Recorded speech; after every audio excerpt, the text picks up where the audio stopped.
Agora, então, normalmente tinha passado algumas questões, comecei a explicar, alguém já parou? Você se lembra, Levi? Lembra? Respondeu tudo, né?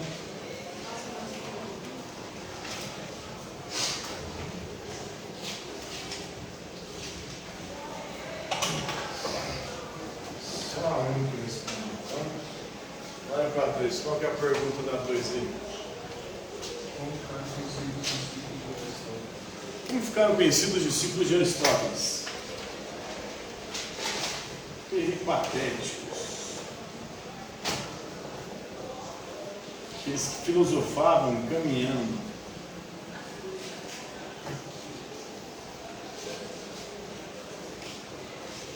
O que é melhor? Filosofar caminhando ou parado? Vai. Os aristotélicos, peripatéticos, então que era melhor. Andando, trocando ideia. Parado, ele pensa nos dois anos. Ele não está caminhando. Lá eles tinham, a escola de Aristóteles ficava num templo chamado Liceu. Lá tinha alguns jardins, um templo dedicado ao deus Apolo Lício. Apolo é o deus da razão. Eles ficavam lá, dando voltas no jardim do Liceu, do antigo templo dedicado a Apolo Lício. Eu acho que seria mais interessante, porque está parado. Parado não é sangue. Não é muito propício essa forma de educar, ergonomicamente falando. Se ficar 4, 5, 6 horários sentado, ouvindo um professor falar, foda pra caralho. Peripatéticos. Filosofavam caminhando, dando voltas. Então, ergonomicamente, isso faz bom para o seu coluna. O seu próprio corpo ele necessita de movimento. Eu viajei para, agora na semana do saco cheio, Rio de Janeiro, foi mais de 1000 km de carro. Cara, isso é foda pra caralho. Lá sou caminhão, né? Oi? Lá sou caminhão. Lá? Sim. Em França eu fiquei mais de 10 horas sentado. Foi 15 horas da volta. Cara, isso foi totalmente, ergonomicamente inadequado para o curso. Então essa forma de estudar não foi melhor. Mas aqui é a forma que eles encontraram para ter um melhor controle da situação. Porque a escola não foi criada, na verdade, para transmitir conhecimento. A escola é um lugar criado para colocar pessoas desocupadas dentro dela sob vigilância. Então a escola foi criada para quê? Para colocar jovens adolescentes num espaço onde serão vigiados. Não ficarão na rua, porque acredita-se que cabeça vazia, oficina do diabo. Ou se não estiver fazendo nada em casa, na rua, você vai fazer nela. Então a escola foi esse ambiente criado para disciplinar os alunos e assim ter um controle sobre eles, torná-los dóceis, obedientes, porque depois vai ser isso que o mundo vai exigir dos alunos. No mundo do trabalho você tem que ser dócil, obediente ao seu patrão. Então aqui a escola já está treinando para que depois você continue na mesma posição social. Eles estão te disciplinando, te colocando numa forma, te formatando para quê? Para que você depois reproduza lá fora aquilo para o qual você aqui dentro foi formatado. Foucault, um filósofo contemporâneo, chama isso de biopoder. É um poder sobre a nossa vida, sobre o nosso corpo. A escola tem esse biopoder sobre a nossa vida e sobre o nosso corpo. Ela fica ali durante anos te moldando para depois te soltar no mundo do jeito que o mundo quer que você seja.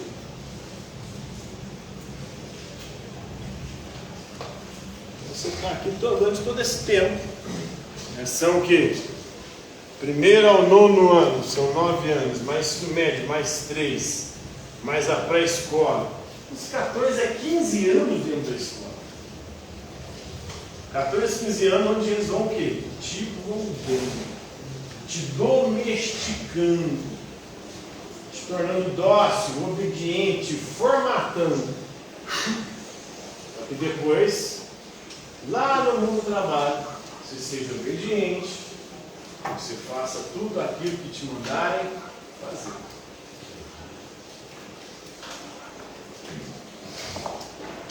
Então, por isso que eu acredito que talvez caminhando seria melhor.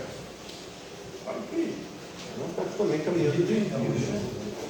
Mas a gente precisa de movimentar. A atividade física é importante, é fundamental. Nós vivemos uma sociedade, uma cultura extremamente sedentária.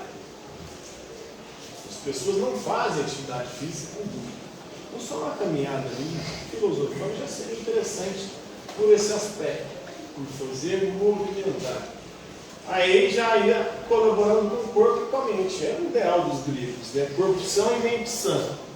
Então, você fazer atividade física para o seu corpo ficar saudável e filosofar, buscar o conhecimento para exercitar a sua mente. Então, peripatéticos é a resposta da 2, Liceu é a resposta da 3. Próxima questão. A escola de Aristóteles chamava-se Liceu, né? Já está igual na quarta? É. Qual é o princípio do conhecimento segundo Aristóteles? Segundo Aristóteles, todo conhecimento começa com os 5 sentidos.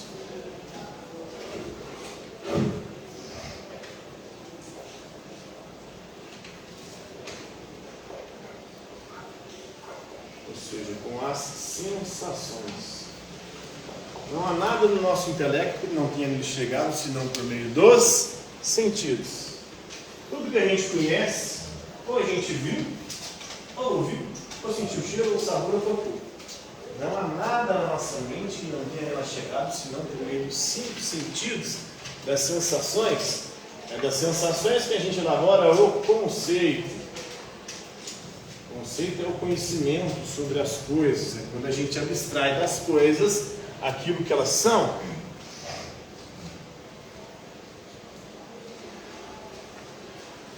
Todo conhecimento começa com os 5 sentidos, com as sensações. São as sensações que nos permitem conhecer o mundo e formular conceitos. Conhecimento do mundo. Abstrair do mundo aquilo que o mundo é. Próxima questão.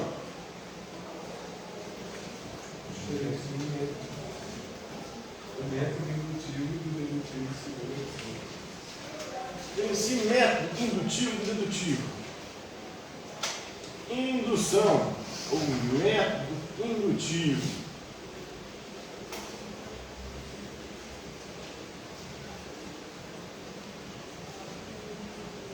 A indução mede conhecimento que vai do particular para o geral. Um exemplo. Analisei o ferro, percebi que o ferro conduz energia elétrica. Analisei o cobre, percebi que o cobre conduz energia elétrica. Analisei o bronze, percebi que o bronze conduz energia elétrica. Analisei a prata, percebi que a prata conduz energia elétrica. Analisei o ouro, percebi que o ouro conduz energia elétrica. Analisei o aço, percebi que o aço conduz energia elétrica. Então fiz uma série de experiências particulares. Qual conclusão geral posso chegar a partir dessas experiências particulares que eu fiz?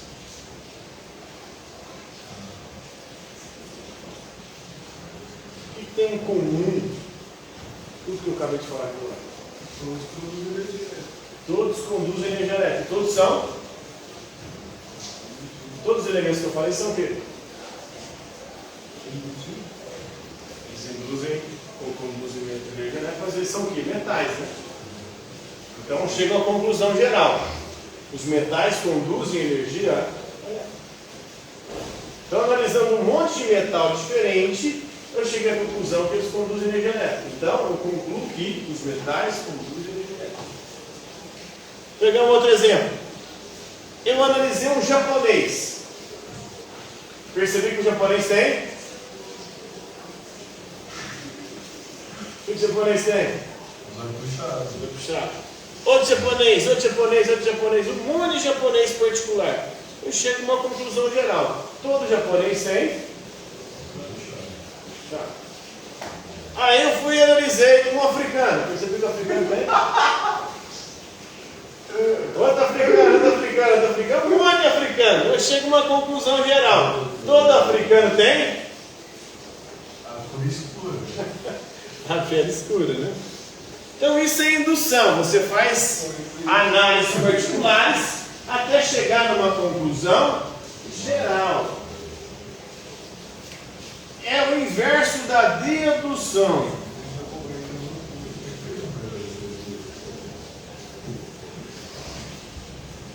O método dedutivo. A dedução vai do geral para o particular. Por exemplo, todo ser humano é mortal. Concorda com essa afirmação? Todo mundo que tentou provar o contrário morreu. Tem algumas pessoas que quase conseguiram derrubar essa tese. A gente quase provou que nem todo mundo era mortal. A rainha Elizabeth, por exemplo, ela viveu com os dinossauros. Morreu ano passado, né? Mas tem gente que atualmente está quase derrubando essa tese. Estão fazendo hora extra no planeta, né? Silvio Santos, Ana Maria Braga, uma galera velha pra caralho que parece que não morre. Raul Gil. Todo ser humano é mortal. É geral, porque é todo ser humano. Sócrates é ser humano. Sócrates é particular. Logo, Sócrates é. Se todo ser humano é mortal e o Sócrates é ser humano, então o Sócrates também é? Sim, ser humano. Então ele é. Se ele é ser humano, ele é mortal. Então essa é a dedução. Você vai do geral ao particular. Todo metal conduz energia elétrica.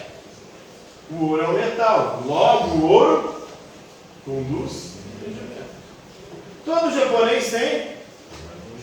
Vou puxar. O Tanaka é um japonês. Logo, o Tanaka tem. Tanaka é um japonês. Imaginário. Todo africano tem. O Negueba é um africano. Logo, o Negueba tem.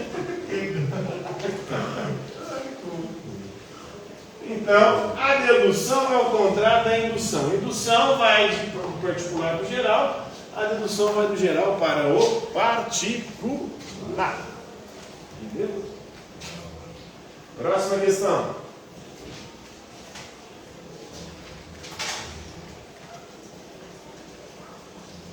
Explica o ilemorfismo. Ilemorfismo.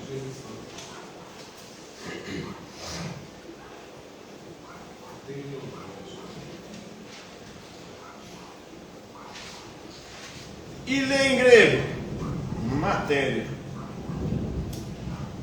Morfismo, vem de morfia, que é forma. Teleológico. Telios em grego é fim, finalidade.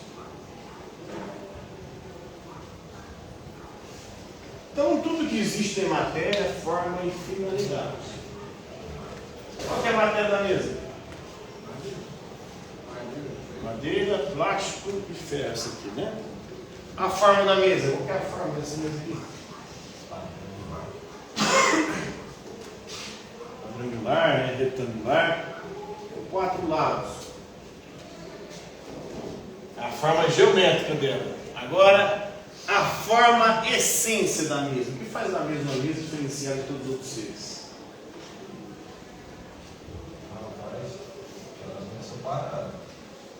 Essa parte é mais difícil, né? O que faz uma mesa diferenciada de todos os outros seres que existem? Que é o único e exclusivo da mesa. A matéria não é porque a matéria é a mesma. A forma geométrica tem muitos objetos que têm a mesma forma geométrica. Tem muitos objetos que têm a mesma finalidade. Já tem uma finalidade. Para que existe a mesa? Para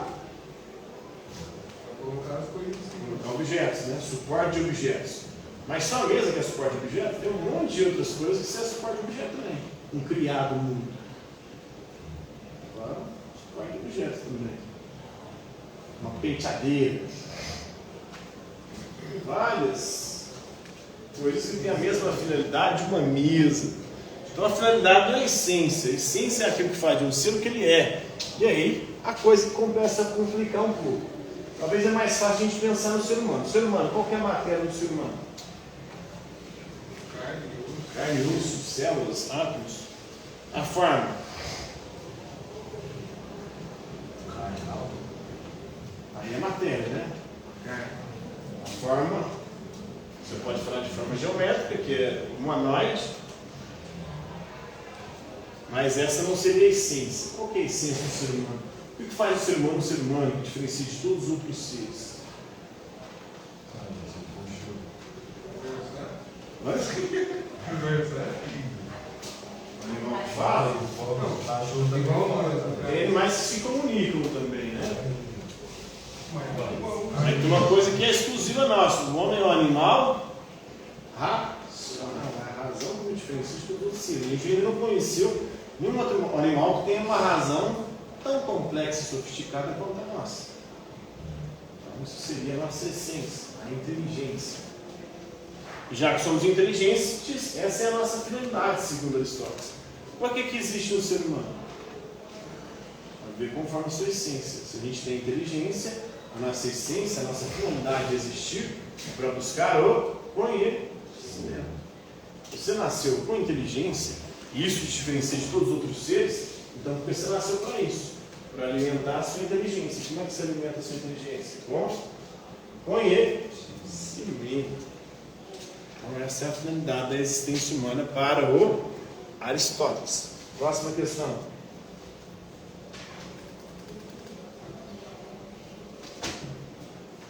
Diferencie na mente de transcendente segundo Platão e Aristóteles.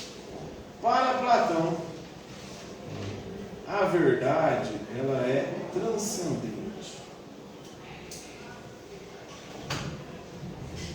O que significa isso? A verdade está no além. A verdade não está nesse mundo, que é um mundo de mentira e de ilusão. A verdade está no mundo inteligível, ou no mundo das ideias. Esse mundo aqui é um mundo passageiro. Hoje ele existe, amanhã ele vai deixar de existir. Então a verdade não pode estar aqui, porque aqui tudo muda. A verdade ela não muda, a verdade é única, mesma, sempre. Então, no mundo de mudanças não pode haver verdade, porque a verdade ela não muda. O mundo muda. Então, se o mundo muda, é porque esse mundo não é de verdade, esse aqui. Não existe um outro mundo além desse, é um mundo inteligível, lá está a verdade. Já Aristóteles foi discípulo de Platão, mas discorda. Aristóteles não existe outro mundo, o único mundo que existe é esse aqui, por isso a verdade ela é imanente.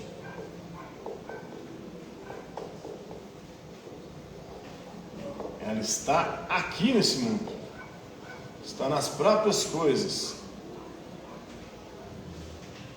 Mas só que a gente tem que aprender a diferenciar as coisas, o que é aparência do que é essência, o que é substância do que é acidente. A aparência é aquilo que muda. Então a aparência nunca é a verdade sobre um ser. A essência que é a verdade do ser. Porque a essência é que faz um ser o que ele é. Então a essência do ser humano, a verdade sobre o ser humano é que ele é um animal racional. Nossa essência é a razão, é a inteligência. Né? A gente tem que ir além das aparências. As aparências seres humanos mudam. A gente é gordo, a gente é magro, a gente é alto, a gente é baixo. A gente vê claro, né? Velho escuro, e assim sucessivamente. Essas mudanças de aparência é acidental. A essência sobre o ser humano está naquilo que não muda, que o distingue de todos os outros seres, que é a sua razão. Todos os seres humanos são racionais. Se não tem razão, não é ser humano. Se não tem inteligência, não é ser humano.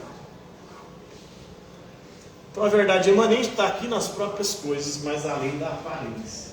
A A verdade não está na aparência. Por quê? Porque a aparência muda. A essência não. A essência permanece sempre a mesma. A biologia, a essência seria outra do ser humano. Qual que é a essência do ser humano para a biologia? O que está com a gente do mesmo jeito, desde que a gente nasce até que a gente morre? Oi? O que está com a gente em nós, no momento que a gente nasce até que a gente morre? Hã? A capacidade de conhecer sim, mas tem uma coisa que não muda. O conhecimento se aumenta aí, né? O nosso DNA, né? Continua mesmo, do começo ao fim da vida. Então, essa seria a nossa essência, pelo menos da perspectiva biológica, da biologia, genética. Próxima questão. Explica a teoria do ato de potência do estado. Ato é tudo aquilo que uma coisa é no momento. Potência é tudo aquilo que pode vir a ser. Por exemplo, a árvore é uma árvore em ato, em potência. O que uma árvore pode se tornar? Grande, cheia de flores. Uma árvore pode se tornar também, o que mais? Lápis, papel, mesa, cadeira. Ela é árvore em ato. Potência, ela pode ser um monte de coisa. O ouro, ele é ouro em ato, em potência. O que o ouro pode se tornar? Corrente, pulseira, anel. O menino de ouro, ele é um menino de ouro em ato, em potência. O que o menino de ouro pode se tornar? O menino de ouro é um menino de ouro em ato, em potência, ele pode dar um anel, vai? Então essa é a teoria do ato e potência. Ato é tudo aquilo que a coisa é no momento, potência é tudo aquilo que pode vir a ser. Em ato, nesse momento, vocês são alunos. Em potência, o que vocês podem se tornar? Deus. Deus? Não, Deus não. Não é correto. Aí, Deus. Médico, advogado, veterinário, o que mais? Professor, traficante, garoto propaganda, qualquer coisa pode se tornar, né? Marketing digital, né? Marqueteiro. Até aquilo que vocês é no momento, potência, tudo aquilo que vocês podem se tornar. A mesa é mesa em água, em potência ela pode se transformar em carvão, em alguma coisa ou outra, né? Reciclado.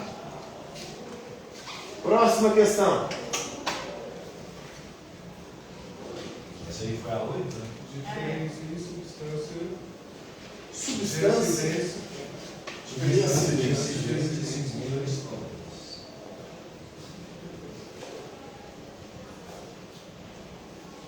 Se é um menino de ouro, Substância é a essência. É aquilo que faz de um ser o que ele é. E o diferencia de todos os outros seres. A essência não muda.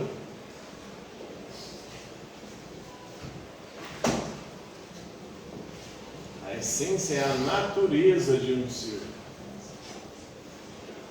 Acidente é a aparência. A aparência ela muda. A nossa aparência, desde que nós nascemos, ela mudou. e vai mudar. E vai mudar ainda mais. Por quê? Porque a nossa aparência é um acidente. Tá certo que algumas pessoas são mais acidentadas que outras, né? Mas a aparência é um acidente. A minha, inclusive, é um acidente. Em 2017, nessa mesma época do ano, eu voltando de uma balada, bebaço, sem cinto de segurança, dirigindo, dormi no volante, bati no poste, regacei minha cara no para-brisa. Perdi parte da sobrancelha, tem uma cicatriz aqui, tem uma cicatriz aqui no nariz. Então, minha lataria dianteira, minha aparência mudou. Porque a aparência é um acidente, ela não muda. Se eu sair aqui e for atropelado, perder os braços e as pernas, minha aparência vai mudar, mas minha essência não. Eu continuo sendo a mesma pessoa. Mudou as características físicas, acidentais, aparentes minhas. Mas a minha essência, a substância, a minha natureza continua a mesma, porque ela não muda. Porque se mudar a substância, eu deixo de ser quem eu sou. Então, o acidente aparente é aquilo que muda e o ser não deixa de ser quem ele é. Substância é a essência, é aquilo que não muda, é aquilo que se mudar, o ser deixa de ser quem ele é. Ele perde a sua essência, a sua natureza. Próxima questão.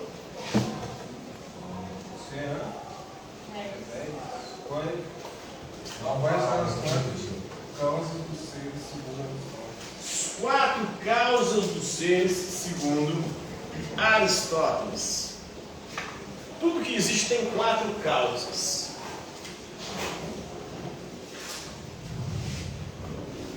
Material, tudo que existe tem uma matéria de que é feito. A mesa, madeira, gente, corpo, carne e osso. Formal, tudo que existe tem uma forma, uma essência.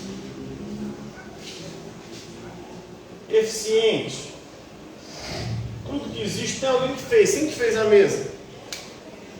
Marceneiro, né? Inteiro. Quem que fez cada um de nós aqui? Para quem você acredita em Deus, é Deus, né? Para quem não, quem fez eu foi o meu pai e minha mãe. Quem fez meu pai e minha mãe foi meu avô e minha avó, assim. E tem a causa final. Tudo que existe tem uma finalidade, existe para alguma coisa. A mesa existe como suporte de objetos. O ser humano existe para ser feliz. A felicidade do ser humano está em alimentar a sua essência, que é a inteligência. Então a felicidade está em buscar o conhecimento. E assim sucessivamente. A causa final da cadeira é sentar. O ser humano tem uma dificuldade muito grande com as causas, né? Principalmente a final. Tem gente que senta na mesa, tem gente que dorme na mesa, tem gente que vai ter outras coisas na mesa, né? A causa final da mesa é suporte de objetos. Para sentar, por exemplo, existe a cadeira. A cadeira é um objeto cuja causa final é sentar. Aí tem gente que vai e senta em outras coisas também, né? O povo gosta de, ou tem dificuldade de entender a causa final. A causa final é a finalidade. Para que uma coisa existe? Cada coisa que existe tem uma finalidade diferente. Então essa é a teoria das 4 causas aí, né? Acabou no horário. Por hoje eu ensino, na próxima a gente continua.